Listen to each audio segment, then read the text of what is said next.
welcome to the 2021 spring commencement for the Library and Information Science Department of UNC Greensboro. I looked it up today. Our first graduation was in 1978. So this is our 43rd gathering to celebrate our graduating class. I am Dr. Nora Byrd, and I am filling in for Dr. Lisa O'Connor, who is the chair of the department, because she has a bit of laryngitis and didn't feel that you would be interested in hearing her cough all through the proceedings. So we hope she feels better soon, and I will do my best to fill in for her. I know that she and the entire faculty and staff of the department are happy to be here today to celebrate your great accomplishments. This is our very short agenda for tonight, and I just have a few opening remarks, and then we will move on to that agenda. Also, the official program is being linked in the chat. If you don't already have it, you can print that out. It does have all the graduates' names in it. So it is the official program for this event. I just want to repeat something that Chancellor Gilliam said this afternoon in the face-to-face graduation. I was happy to see so many of you there. It was rather an odd event. We couldn't really interact. And so I'm hoping that all of you who are there this afternoon in person are also on this call.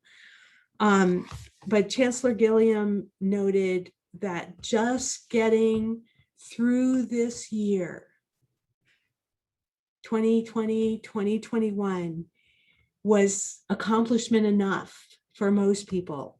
But you did that, and you are receiving a graduate degree. That is a major accomplishment. And he noted that it took determination. It also required resilience. And I loved the explanation that he had for resilience. Resilience is when you bounce back from something that has pushed you down or held you down, and you bounce back and you persevere through whatever struggle has impacted you. And so you have shown determination and you have shown resilience. And Chancellor Gilliam also mentioned empathy, which we have all required of each other, and grace, which we have also asked from each other throughout this past year. So I just, once again, very proud that you have gotten to this point. And we are here to celebrate your accomplishments. And as I said, the program is linked in the chat. And I also want to thank you for all of the wonderful posts that you have had on our Padlet. I reviewed some of those just now, and we actually have some pictures from the Padlet of the and actually Tammy's showing it on here, but we have a picture of our graduates in the slides, and their friends and family that are taken from these posts. And we've all been glad to read all of these, and have had a lot of fun seeing your friends and family celebrate your accomplishments. I'd like to, first of all, thank my colleagues, our faculty. You'll be able to meet us later in smaller rooms at the end of the program. But I do have two notes. First, I'd like to congratulate Dr. Julie Hershberger on her retirement and wish her well as she goes through first phased retirement and then official retirement in a few years. And I'd like to congratulate Dr. Anthony Chow, who, believe it or not, Anthony, you are now our longest serving professor in the department. So I just thought that was a funny thing to note today.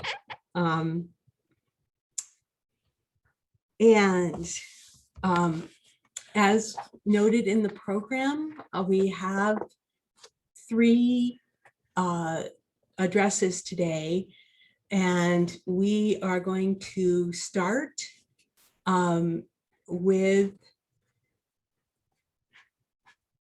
Shelby Webb. And I'd like to introduce Shelby. Actually, I'd like to tell you about the student speakers. These 2 speakers were chosen from all of the graduates this year to represent our 2 sides of our program. We only have 2 concentrations in the program. One is in school library media coordinator concentration, and the other is the what we sometimes refer to as the general concentration.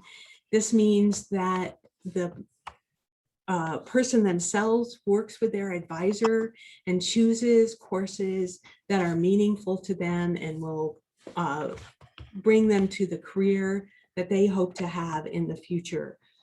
So the person representing our general program this year is Shelby Samara Webb, and Shelby has chosen to follow a path that takes her to doing both technical services and reference in archives and special collections. For her capstone, she worked on the Repertory Archives Working Group at the UNCG libraries, where she reviewed archival finding aids for cultural insensitivity and then remedied those while documenting her workflow. In addition, she worked for the department as a graduate assistant. She co-authored an article with Dr. Hershberger that will soon be published in the Canadian Journal of Library and Information Science. And so we'd like to listen to Shelby. Hey, good evening, everyone. I'd like to talk about reconciling what you want to do with what you have to do, asking yourself to choose the fun thing or the smart thing, pick one over the other because they're mutually exclusive, at least it seems so on the surface. What with the thrill of joy with the former and the burden of duty with the latter, a drive that goes full steam ahead, bulldozing obstacles, manifesting your ambition into raw action, versus the grueling trudge through knee-deep mud, the path taken solely for the limits imposed by stone-cold reality. How can the drive to be satisfied in an instant ever compare to the slow decay of surviving for surviving's sake alone? Of course, both are wrong without moderation. The exhibition of the last administration exposed the well-known ramifications of such extreme instant gratification. Watch any Disney movie to comprehend the sole goal of any story's end is to show that the person who follows their heart is a godsend. Though the wisdom achieved from experiencing the loss and suffering that accompanies meeting reality's grim challenges gives meaning to the items on the what you have to do list. There's a piece missing in that scene that keeps us from fully realizing this puzzle's reason for being. Soul, that quintessential element that pleads the fifth whenever questioned for its origins, yet acts beyond worldly words, to feed in ways that end senseless cravings, to instill might like you take no threats to life, to dance you down the line following the same shared track, to tell me my life matters. With so much, in fact, that acceptance of what cannot change, from basic needs to the naturalness of pain, to death's inevitability, brings outstanding peace. The stillness whose mode is forever on recharge, offering nothing but power. Electricity that turns the head's gears, enlightening the truth of always having the ability to endure, because these circumstances are not who I am. Enlightening the truth of how drive is wasted on pursuits that align only the body and mind, excuse that. So our actions and responses are to be driven by soul, to be used to take responsibility of the soul. Reconciliation found in seeing what brings together the whole, connection found in soul. And where is soul? And everything perceived and done by our five senses and minds. A wealth distributed evenly despite a thing's simplicity. The principle that guided me to this calling. Information institutions, knowledge repositories, the library.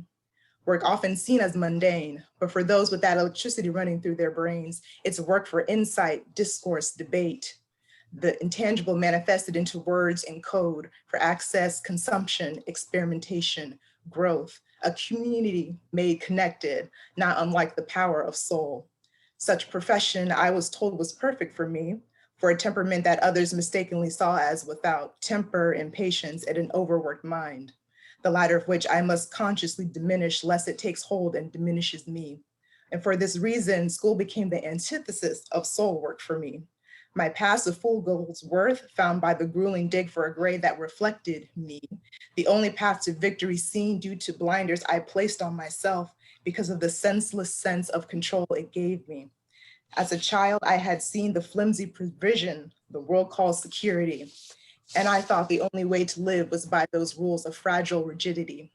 Well, when life brought on the heat, it melted that frozen place over vulnerability and left me with a sense of freedom and mindful flexibility. No more school for me, just life's lessons granted through experience. But after 3 failed job interviews and working a job that worked me, I was continuously told my lack of experience could only be reached by one thing. So I ended up at UNCG. I entered the field of old wounds and anxiety, but this time with the realization that there are little things that don't define me.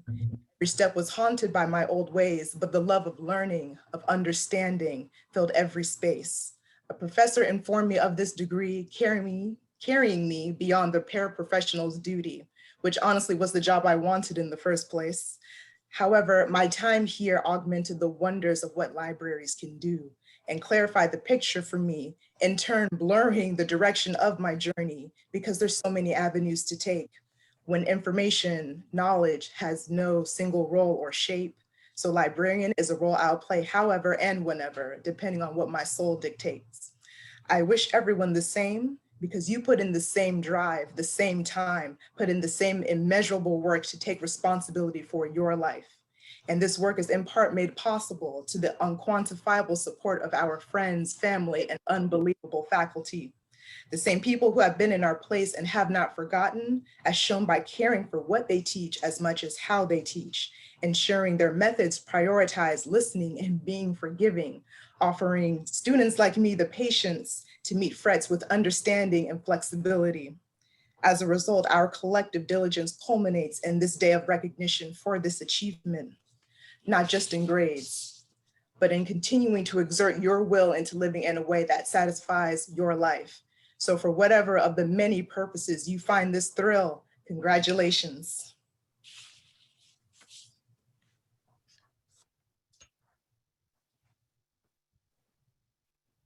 Hello, everyone. I would like to introduce you to Kalina Woodruff. And before that, I want to say thank you to Shelby for such great insight to our students. And thank you for all of your hard work that you put into that. But I would like to introduce you to Kalina.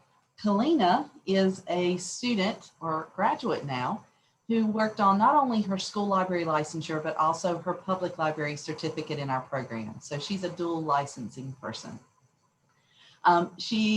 While studying communications at Sanford University, she directed a book club for elementary school students in an inner city Birmingham, which fortified her, or called her, right, to be a youth services librarian and to work with youth. So therefore, she's taken on the challenge of working in our schools.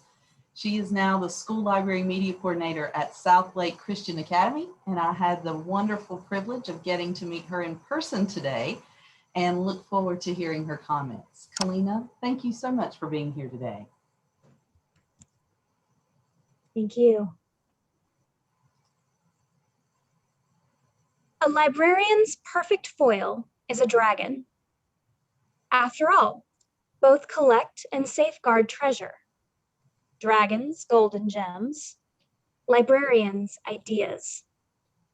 However, where dragons hoard away their treasure, attacking without clemency any who stumble upon it, librarians give their treasure freely and enthusiastically to any who seek it. These words are the opening of the personal statement I submitted with my application to UNCG's MLIS program just over 3 years ago. At the time, I knew they were true, but I had no idea how true they were. The last 3 years have shown me, and I'm confident in saying they've shown the rest of us as well. But in getting to that knowledge, there are several parties who need to be thanked. To the faculty, how incredibly grateful we are that you are librarians rather than dragons. You have shared your invaluable treasure with us, your knowledge of the field. But more than that, you have shared your professional wisdom, your experiences, your encouragements, your critiques. You have both challenged us and equipped us to meet said challenges. In our own libraries, we will strive to emulate you and the practices that you have modeled. To the family members, friends, and other partners in our support networks, thank you for getting us here. Thank you for celebrating the triumphs, commiserating the disappointments, and cheering through the challenges. From the attaways to the you can do it, to the just get it done, to the times when you said nothing, but performed acts of services that allowed us to devote more time to our studies, your encouragements have been instrumental in this journey. We thank you, and we share with you this accomplishment. And last, but certainly not least, to the MLIS class of 2021, thank you. Thank you for being a steadfast, insightful, and collaborative learning community. From LibGuides, to MarkXML, to collection management.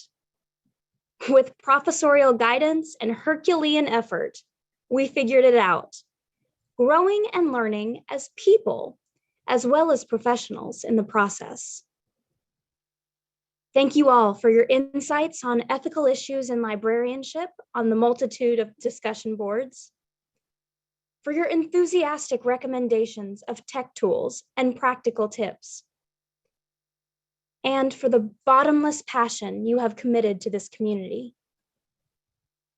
We are prepared and eager to take our places within the present and the future of libraries. And we know that that future is full.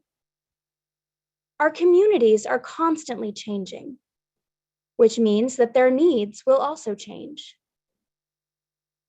Yet, through it all, libraries will be there to meet those needs.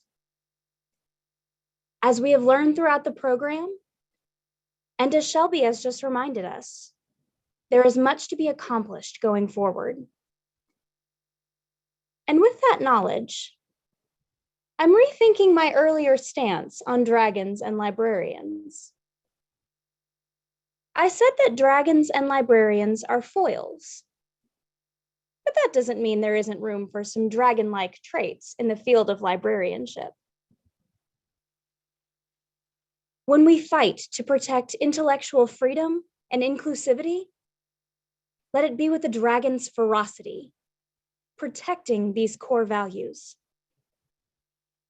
When we serve our patrons, let it be with all the warmth of a dragon's breath, ensuring that our libraries are safe spaces for one and all.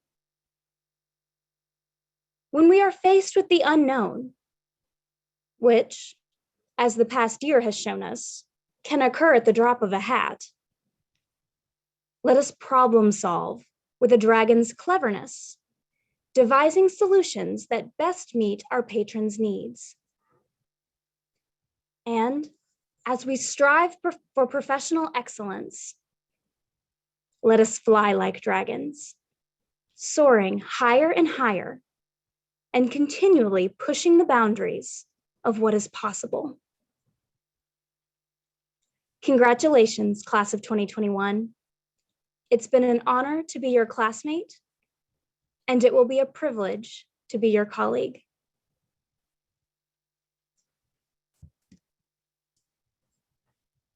Thank you, Kalina, for those wonderful words.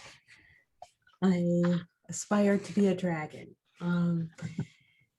I would like to introduce our guest speaker, Michael Crumpton, who is the interim dean for the University Libraries at the University of North Carolina at Greensboro. Mike comes from a long career in retail, working in a public library, then a community college library, and finally to heading the Jackson Library at UNCG. He's an affiliated faculty member with us, as well as a certified senior human resources professional. He is the editor of the Journal of Learning Spaces, past president of the North Carolina Library Association, and he has written many books, some of which are listed in the North Carolina Literary Map, as well as many articles and chapters, which are all in our institutional. He loves us. Welcome, Mike, my friend and colleague. Thank you for speaking with the graduates today. Well, thank you, Nora. Thank you, Nora. This is a great honor for me because I've been teaching in this program for many years, and I want to just speak first about the faculty and staff in this department. For the past 5-6 years, it's been nothing but growth and positive reinforcement of an academic program with curricular development by committed faculty and staff. And that's put UNCG on the map for library and information science. So be assured that your degree is more than a degree. It's a degree from one of the best programs in the country. And you got money on that. But you know what, it's been a tough year for all of us. And so that's what I was going to talk about a little bit. But you should be especially proud to be here at this moment at the end of your journey with success in hand for both a wonderful program and getting through the toughness of this past year. And as Nora mentioned, I'm past president of the North Carolina Library Association, and I'm going to kind of speak to the experiences that we endured here on campus for the last year or so. But rest assured, it was in collaboration with our colleagues across the state, both academic librarians and public librarians, in how we were dealing with all the uncertainty and things that were going on in order to stand up to our professional values and take care of our stakeholders, whether they're community, students, or faculty. So a year ago this time, libraries were shut down all across the country. Classes here in LIS continued, which I was very grateful for, and I think most of you were too. And I actually taught 656, the academic library course, last spring. And I know that the courses continued, but the impact on the individuals were very disruptive. And I remember specifically, we had conversations in class about that disruption in your daily lives, how it impacted your family, jobs, well-being. And those of you working in libraries might have been forced into situations or circumstances that you had not expected. I want to give a shout out to a student in that class last spring, Anita McQuarrie, who was in the 656, and she's graduated. She's currently the Instruction and Outreach Librarian at Catawba Valley Community College. I want to give her a shout out because she inspired me. During the course of the course last year, when things were happening so quickly, her and her library struggled to maintain services for their students at Catawba Valley until the very end, when they were actually absolutely forced by the institution to stop. They were trying to do laptop checkout and a lot of curbside service and things like that. But I found in their resolve the strength for me and for others to move forward with what we needed to do to maintain our professionalism during COVID. So stories like that are, you can find them across the country, in terms of what librarians were trying to do, were forced to do in some cases, and in some cases, losing jobs, positions, and things like that. But throughout all of it, there's an underlying strong sense of duty and service that this profession values, and that was very clear to me on a broad scale was out there. Much of these professional values were transferred into virtual environments that were not only just embraced, but enhanced to meet the stakeholder information needs at the time when it was most desperately needed. So to share our story a little bit, and like I said, this is not just our story, but it's the story in collaboration and communication and comparing notes and things like that with colleagues across the state and within the region. We had to make some tough decisions, and there was so much uncertainty and so much that was left to our decision-making ability that there wasn't a roadmap. Okay, it was figure out the best thing to do for you, your staff, and your stakeholders. So what I wanted to talk through was some of the things that we did and didn't do regarding risk management. It was navigating a very fine line in terms of being safe and being concerned and being useful to the students. And then as we hit the summer, we went through a whole bunch of risk mitigation efforts, which some of you might be familiar with: the sneeze guards, the reduced seating, the reduced hours, the limits on capacity within the building, the PPE that had to be made available and enforced. All of these things were not things that we were used to doing. But we spent last summer getting the building prepared to have students again in the fall. We were lucky. Some libraries did not do that. Many public libraries remained closed throughout that period of time and just recently started opening again. And some of the academic libraries as well ended up having to shut down. So we were very fortunate here at the UNCG, and I don't know if you've been following, but we do have a good reputation for low cases of COVID and emergency management, being very proactive in making sure that the campus was safe. So I don't know if the chancellor mentioned that today in particular, but he's been very proud of that as a campus we survived. But that threw a lot of effort into the online environment. And that's the other thing that librarians ended up starting to have to embrace, not only for ourselves, but for other teaching faculty and other departments on campus to help that educational journey continue.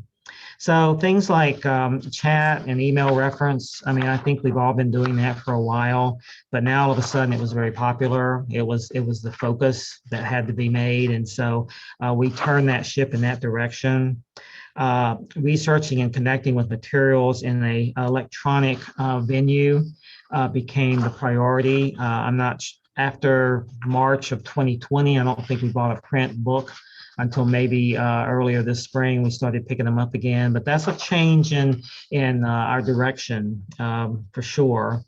Providing library instruction and webinars virtually. Now that's in a way that's almost old hat, for this semester, because last year a lot of people did a lot of good jobs getting there and making Zoom work for them. Once again, it wasn't just about us, it was about instructing others to be able to do that and make it effective. Creating tutorials and LibGuides as needed, meaning the demand for that type of thing grew so that our stakeholders had resources that were available to them instantly, as opposed to having a class come into the building and things like that. And then expanding on OER and open access options. That became a very strong component in what we do. And I go through this list because as we do head back into a more normal situation, those things are going to stick and get further refined, further used, and further sophisticated in terms of how we teach and provide services going forward. We actually started using the term virtual value. And so we were trying to make sure that our message out to our stakeholders included that virtual value component. People were scared, and we helped make them less scared by being there. And even if it was virtually, it made a big difference in people. And that includes donors, maybe not just students, but community people and donors. We were reaching out to them too and having contact. There's stories out there in the field about public libraries who were going through their list of cardholders and just at a certain age, reaching out and having communication just to make sure they were okay. Librarians stood up and took care of things in this past year.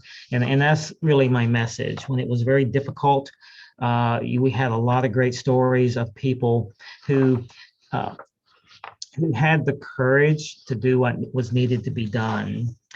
The importance of messaging is out there because the message we're closed is not useful, but the message we're open virtually is useful and welcomed. And so that's kind of how we started positioning ourselves to be more effective. Many took the same path to do the best they could, some with virtual options and other factors such as curbside, quarantining of materials, things like that. So as you're interviewing, if you're going to be in that situation, those are good questions to be asking. What did you guys do during COVID to provide value to your stakeholders? So during the course of the year, I had some messaging that I was using for both the staff and our community and donors. And one of them was resilience. So it was interesting that the chancellor brought that up as well. But in this case, I was looking at resilience a little bit differently. I was looking at it in terms of what librarians can do.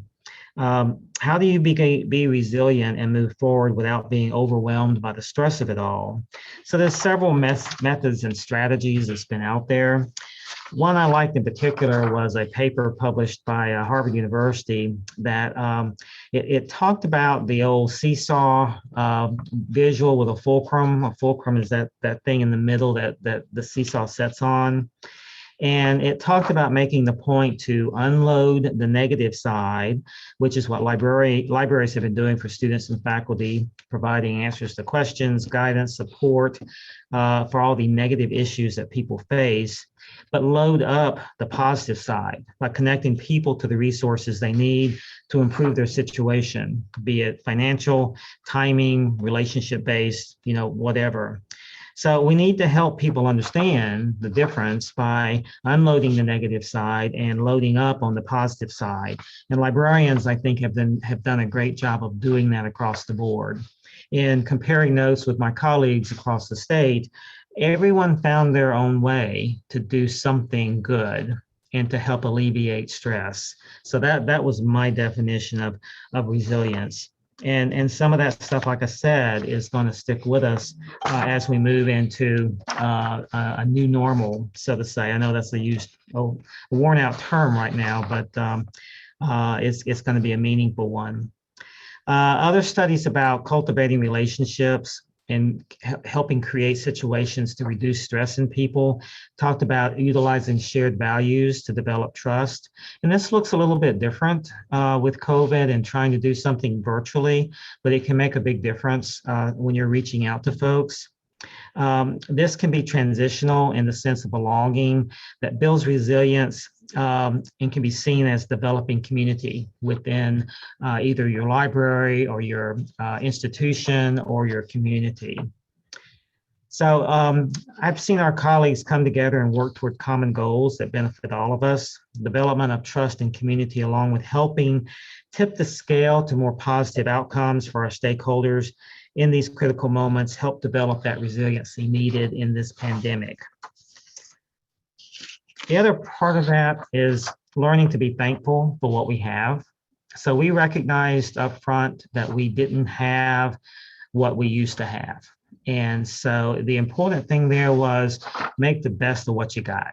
You know, I know that's a cliche too, but we started by having conversations about being thankful for the health of ourselves, our families, our staff and faculty. You know, and we celebrated the holidays during COVID, like not like normal, but we celebrated them. We had a all staff meeting in December. We normally have a luncheon, so this became a virtual type of situation. But prior to that, we had sent out packets of coffee, tea, and cider to every staff member. And the idea was to come together, have a beverage together, even if it's just looking at each other on the screen. There was no business. It was all kind of social in nature. And then we had time left to have shout outs and kudos and just recognition for people throughout the event. So the important thing there is find ways to be thankful for each other and learn how to celebrate those kind of things with each other. We also recognized our frontline workers, and that includes housekeepers, central housekeeping staff, folks that are access services, manning the desks in person, other areas within the building where a physical presence was needed, like ILL, some in special collections, and then tech services, for an example. That's not a public facing space, but they had to handle things, you know, materials coming in and stuff like that. So recognition for that kind of stuff, I think, made a big difference. And once again, comparing notes with colleagues, everybody was finding their own way to come up with something like that. Another thing that we talked a lot about, and this started happening toward the end of the last year, is we started talking about optimism. You know, going into the new year, we wanted to be optimistic about what we were doing and how that made a difference to the larger picture of all of us. So we started talking about optimism, and some thoughts to share with that. Optimism can bring change and an expectation that there'll be a change for the good or betterment of our current situation and pull us up from some of the downturns of 2020. But optimism takes patience, as those changes can't happen instantly, but need the fuel of optimism to grow and nurture a positive feeling. Expecting everything to suddenly be all right is not necessarily being optimistic, but understanding that changes, when they occur after a current course of action into something different, provides the opportunity to develop new positive and productive actions that would be unlike the old expectation. We came into the new year for this semester in a much better frame of mind. And I think that's because we tried to take an optimistic view on how all that worked. We've all had to endure a tough year with 2020. Lots of actions wrapped around leadership, transitions, COVID risk mitigation activities that I mentioned before, modification of services in order to uphold our value to our stakeholders, and budget issues that might be ongoing. So that's back to the change might not always be what we want, but it's going to be a change. Expecting all those issues to go away and fix themselves is not realistic, but having an optimistic approach is. And then the other piece of that is looking at gratitude. According to Serio, gratitude is not only the greatest of virtues, but the partner of all others. So we wanted to maintain our ethical virtual values, and part of that is to be grateful, not just for what we got, but what we can do and how we can do it. The pandemic produced hardships and despair across many venues and situations, but it's the ability to see and appreciate what you have and what you can count on that makes a difference. And that applies not just at work, but at home as well. So we were very grateful for ourselves, our families, our support mechanisms, and how they help support the libraries through the pandemic. So it wasn't just about us, but it was about the people that supported us as well. So finally, the idea is looking at the courage to carry on. So do we have the courage to do this? Because that's what it's going to take. Things aren't over yet. Things aren't settled yet. I think that's on my mind as society starts finding ways to come back. But our new normal in a post-COVID environment is going to take courage. Even with vaccinations, there's still fear and concern over what needs to be done to regain our way of life, or at least move forward in our current status. Being courageous doesn't mean you don't have concerns or fears, but it does mean that you can think beyond that fear and having a willingness to move agendas forward in an appropriate and careful manner. Having that motivation to take action from a period of inaction is related to getting back to a normal way of life, and that's what we're going to need. Part of courage is looking beyond our own feelings to reflect on the feelings of others and the reaction of others to things going on. Courage is not about having an upper hand or advantage over someone, but having a collaborative approach to create wins for everyone. So courage takes teamwork once you put your mind to it.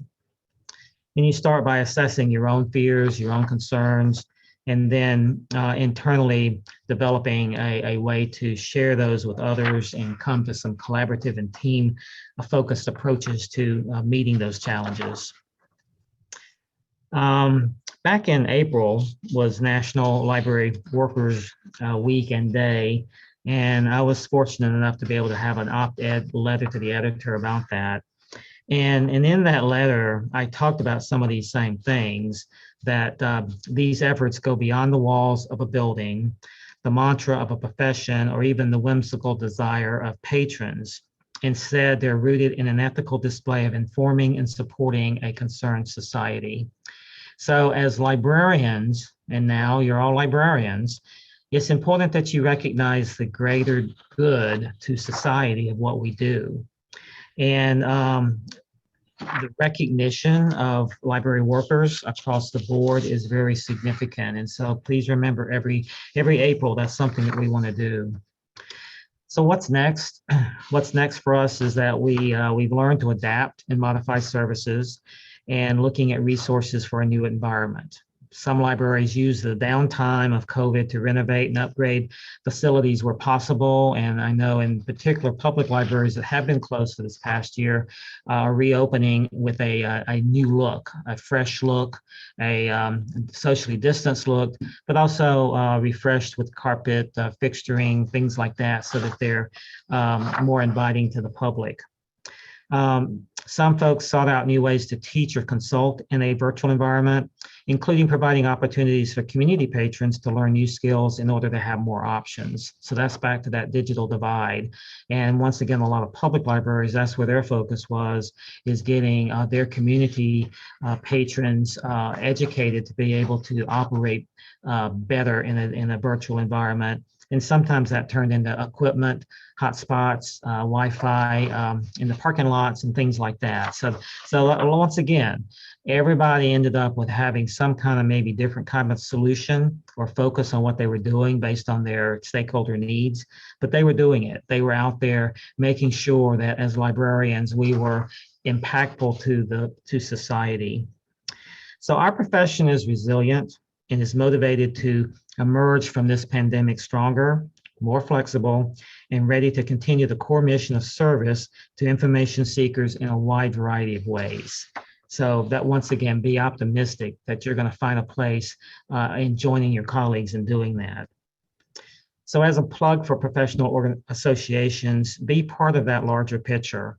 My association with NCLA and ALA have been wonderful, and I highly recommend getting involved, getting your feet wet, so to say. If you're not in North Carolina, all the states have state chapters, and that's a good place to start because it's less of a financial burden.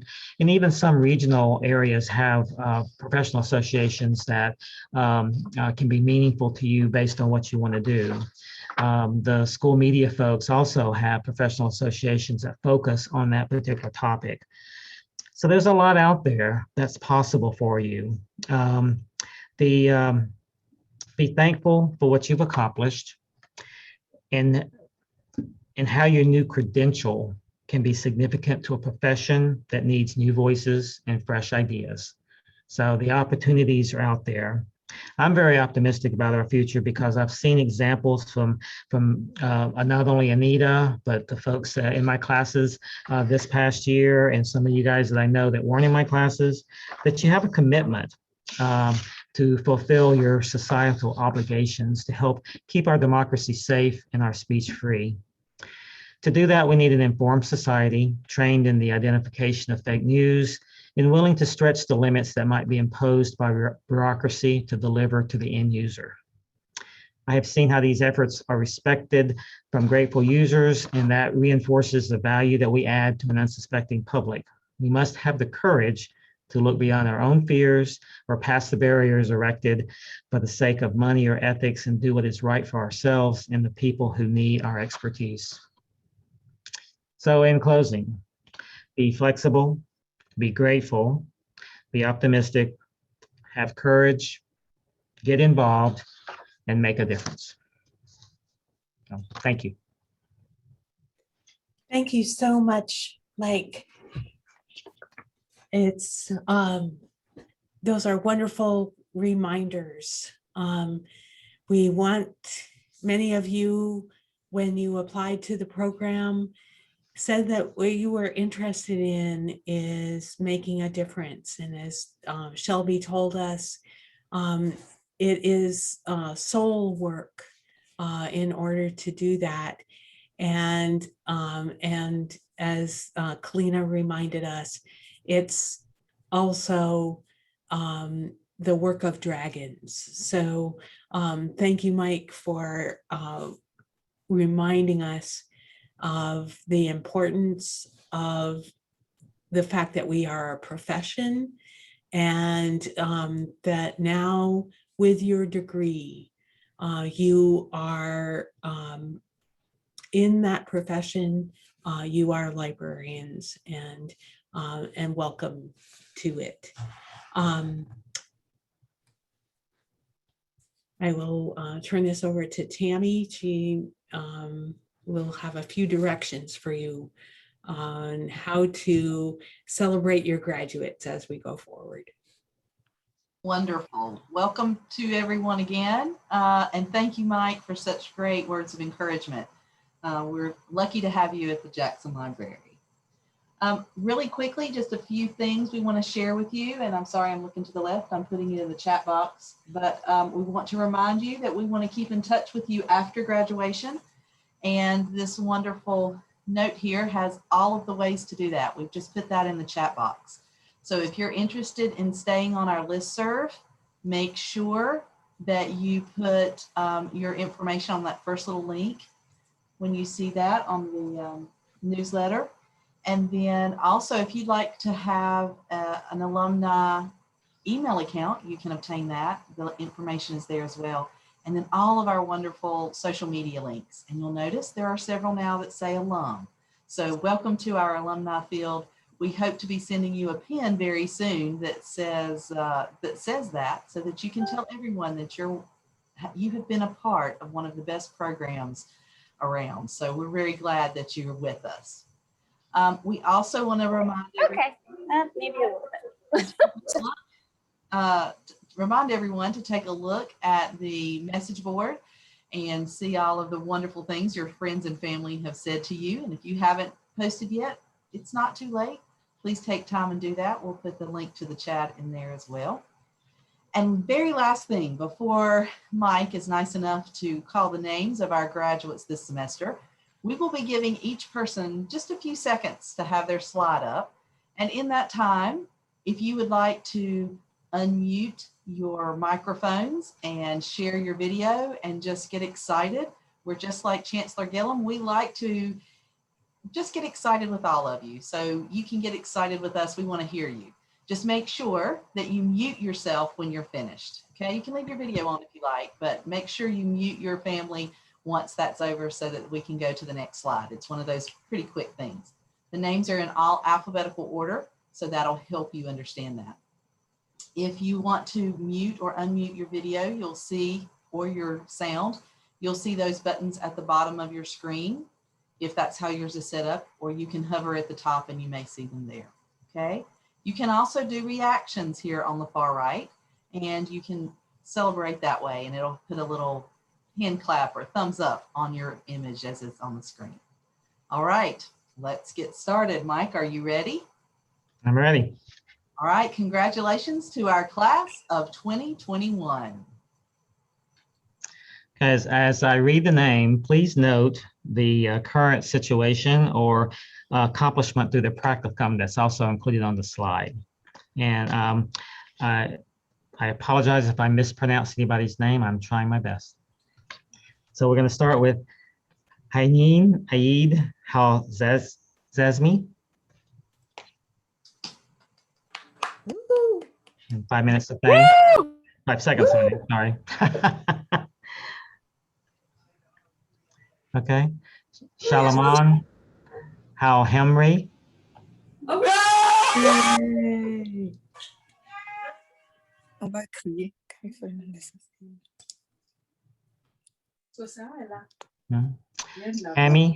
Tammy Welch Allen.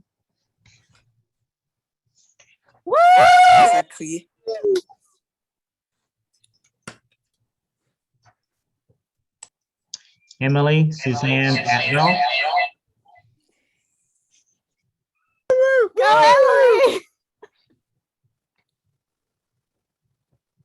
Hamza Khalid Bakkesh. Yay, Hamza!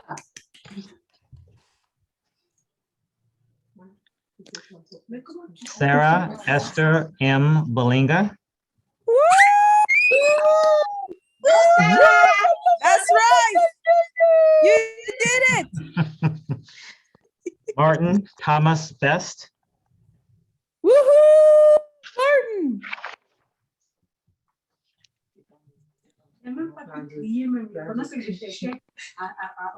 Carolyn White Blevins.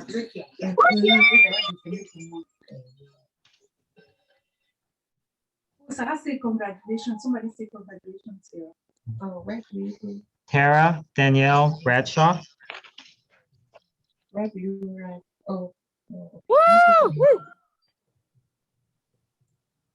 Yeah, you know how to Shawna Byrd Bryce.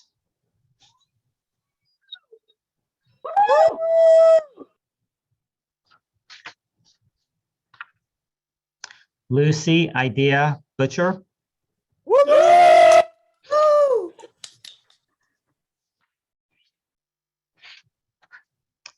Kristen Walden Byrnes.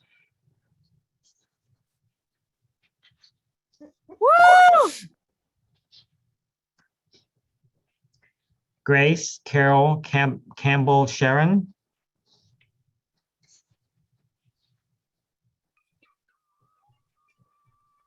Woo! Anne Murphy Capp. Yay! Congratulations!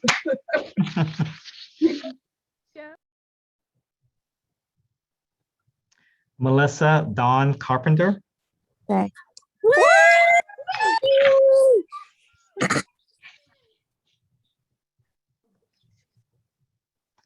Madeline Amanda Christopher. Woo!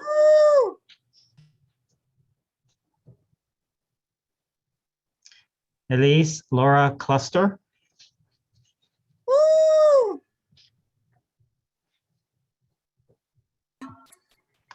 Mary Mason Coggins. Woohoo!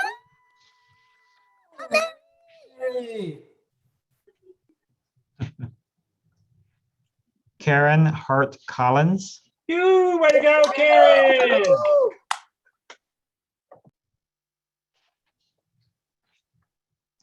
Rachel Lauren Condon,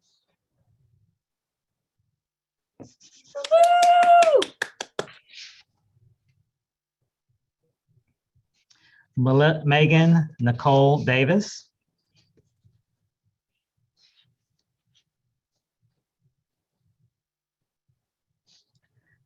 Jeuron O'Neill Dove,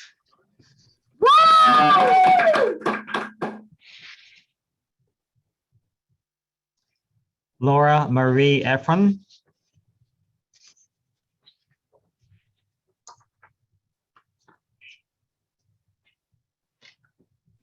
Charlie Farrar,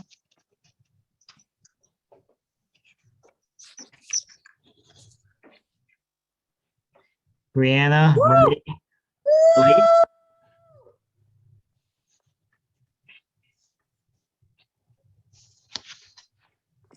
Rebecca Renken Floyd, Hey, way Well to go, done. Becky. Candace Watson Godfrey,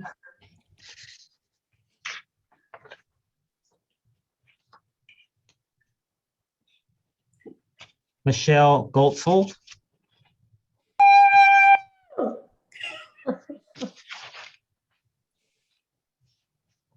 Ansley Felbite Guthrie,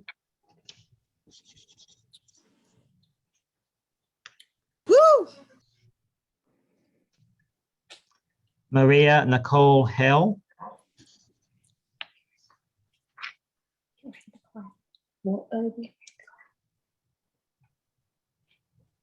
Dawn Lee Hall,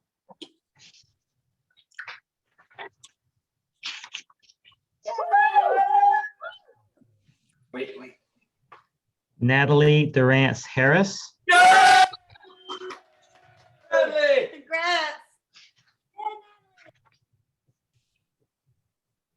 Paige Hanson,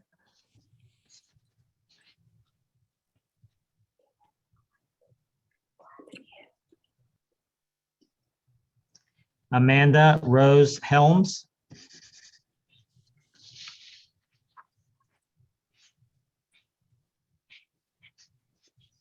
Madeline Annette Heron,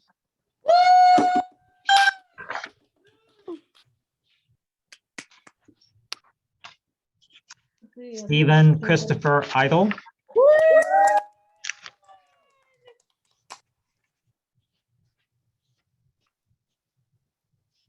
Michael D. Curley,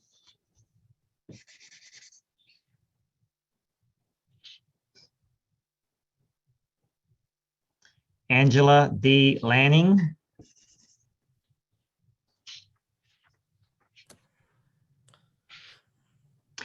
Alison D. Long,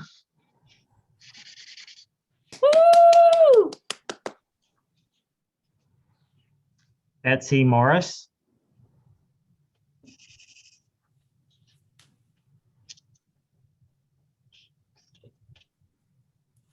Carrie Amanda Nichols, Yay, good Gary! You did it, Kiwi! Dan Carey. Valletta Nicotina. Woo! I wasn't going to try the middle, sorry. Olivia Britt Patterson, Congratulations. Way to go, Liz. That's it, Liz. Yes. Ashley Poteate Peyton, Woo! Go Ashley! Sydney Jalon Porter, Woo!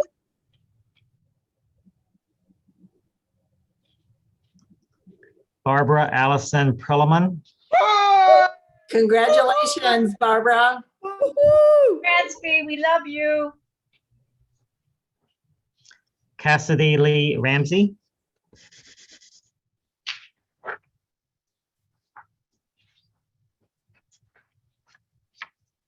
Martha Rita Ruskia. Woo!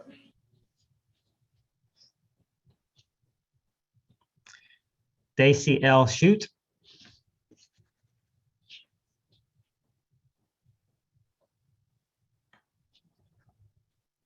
Rachel Elizabeth Smith.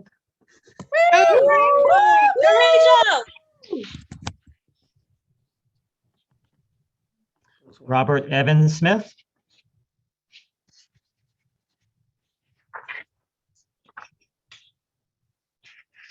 Alison Naomi Sproul.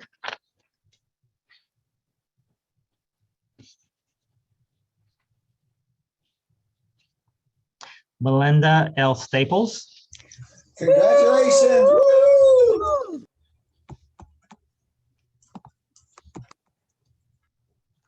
Amanda Gail Stone.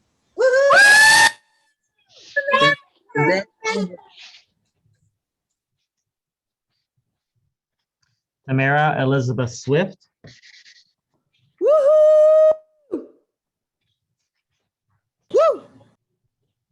Juanita Maria Thacker. Woo!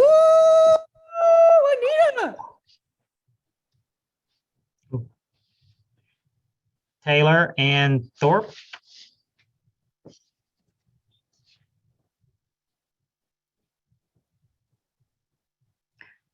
Aretha Renee Tharrington.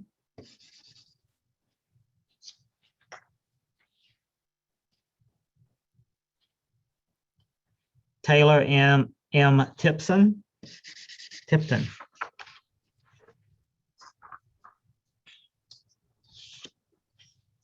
Shelby Samara Webb. Yes, Shelby.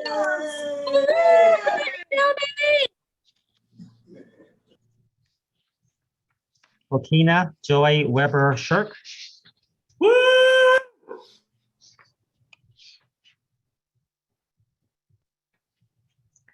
Catherine Louise Widner. Woo! Lindsay S. Wilson.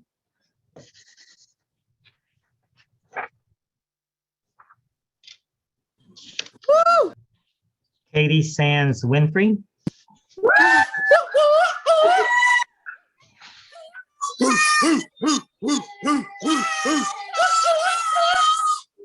Last but not least, Kalina Louise Woodward.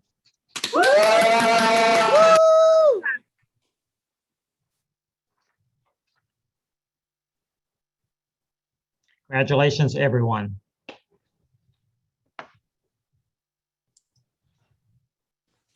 Thank you for reading the names today, Mike. We appreciate your time and efforts. Names are difficult, and we do our best. Yes, congratulations to everyone. Congratulations and thank you to families and all of your support network. We appreciate your support for your graduates, and we are glad that we're on this journey with you. You are now alums, as Tammy reminded us, and we hope that you will stay in touch. Just this week, I wrote references for 2 people who graduated from this program several years ago. So we are always here to support you in your career. And whether that means that you decide to go back to graduate school, whether you are looking for a job, whether you need paperwork that says that you are now a graduate, all of that, come to us and we will help you. Primarily your advisor is your best point of contact, but me as graduate program director or even a simple email to lis@uncg.edu. It will get to one of us if we can help. So thank you, and we hope that you will keep in touch. And Tammy showed you how we want to celebrate your accomplishments. Remember, from this program, we have had a president of the Association for College and Research Libraries. We've had a president of the American Association for School Librarians, had a president of the American Library Association graduate from this program. So we are expecting big things from all of you, and we want to know when that happens. So I'm going to turn it back over to Tammy. Tammy's going to explain how to get to our various breakout rooms. And we will be there for about a half an hour. Come in and say hello to any faculty that you want to. And thank you for coming today. Congratulations, class of 2021. We're excited to get to speak with you and hope that you will take a few minutes to join us. You'll notice on your screen, we have 4 different breakout rooms that you'll be invited to. They're actually separate Zoom rooms. So in just a moment, we're going to put this in the chat box. I think Greg is giving you each one individually, but I can also give you the sheet you see here on the screen, and you should be able to join all 4 rooms from there, just one at a time. And so it's just a meet and greet. So when you come in, welcome to your professors who are there, and it's just a chance to chat and say hello, and maybe have a little message that you want to have for them while you're there. And when you're finished in one room, you can leave that Zoom room and go into another. So again, you can use the link that was in the chat box that takes you to all 4 rooms that you have one document, or you can use the individual information that's here. One last thing is you will have this room always open. So if you get lost and you can't figure out where to go, thanks to Ann Claire, she will be in this room and can give you the link that you will need to get you into the room you'd like to visit. One last thing before we say good evening, as always, is don't forget, we have the way we want to keep up with you. So if you would like to be involved on our email again, if you would like to have an alumni account, please join us. We look forward to seeing you on all of our social media. And at the bottom, we're going to learn a little bit more about Cora Paul. So we hope to see you at our alumni, and welcome graduates. We look forward to seeing you soon.